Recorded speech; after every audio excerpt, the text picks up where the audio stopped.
Pernah kepikiran gak sih ada sebuah perjalanan spiritual yang puncaknya itu bukan soal pencapaian, tapi soal kepulangan?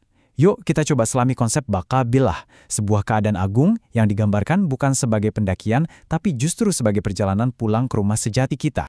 Nah, perhatikan deh kalimat ini. Indah banget ya kan? Ini tuh menangkap esensi semuanya. Ini bukan perjalanan seorang petualang, tapi perjalanan seorang kekasih. Seseorang yang rindu, yang akhirnya kembali ke sumber abadinya. Inilah kerangka berpikir yang akan memandu kita sepanjang pembahasan ini. Jadi, apa sih sebenarnya tujuan akhir ini? Di bagian pertama ini, kita akan coba definisikan puncak agung yang disebut baqabillah itu.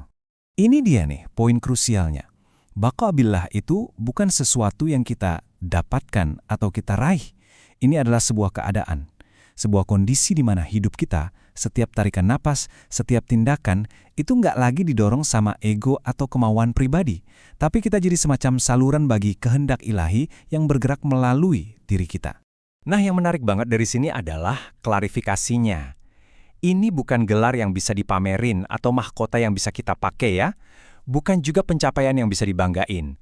Baqa itu adalah realitas batin yang sunyi, sebuah transformasi kesadaran yang terjadi di dalam, bukan di luar.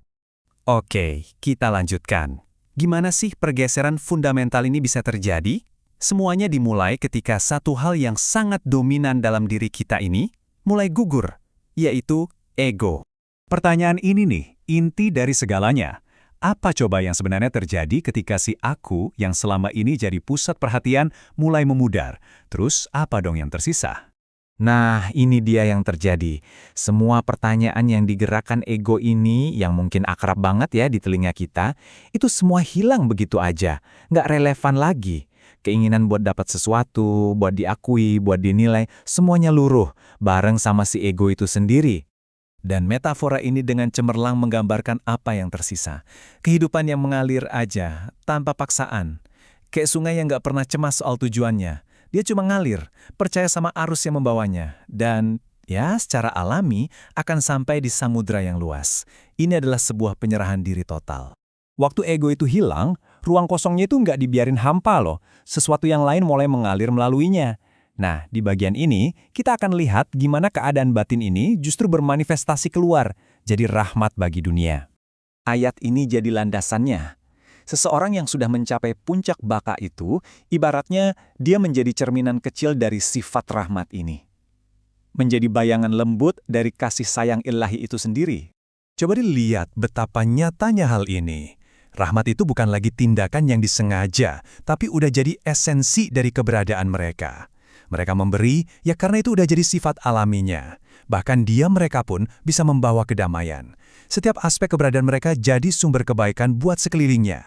Yuk kita melangkah lebih dalam lagi. Gimana sih karakter seseorang bisa terbentuk dalam keadaan ini? Well, mereka jadi seperti cermin yang memantulkan sifat-sifat luhur. Di sini kita pakai metafora yang kuat banget, biar kita bisa kebayang. Kesabaran mereka itu seluas langit, nggak terpengaruh sama badai kehidupan.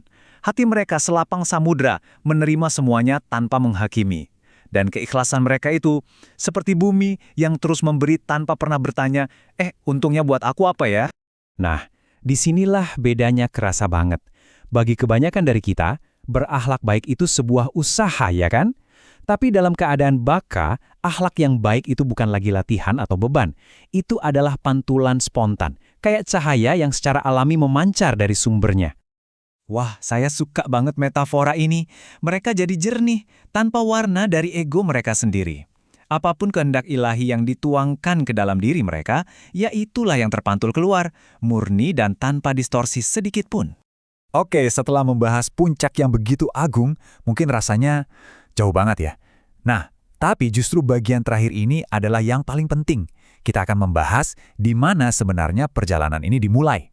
Jadi pertanyaannya gimana caranya seseorang mulai berjalan ke tujuan yang begitu luhur?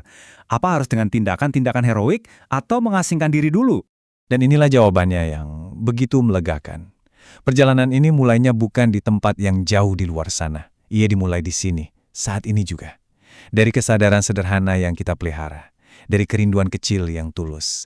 Dari doa yang kita bisikkan saat gak ada orang lain yang dengar. Semua dimulai dari keinginan yang tulus untuk pulang. Dan kita akhiri dengan pemikiran yang kuat ini. Tujuan akhirnya ternyata bukanlah sekedar menjadi penyembah yang taat. Tujuannya adalah menjadi perwujudan hidup dari kehadirannya.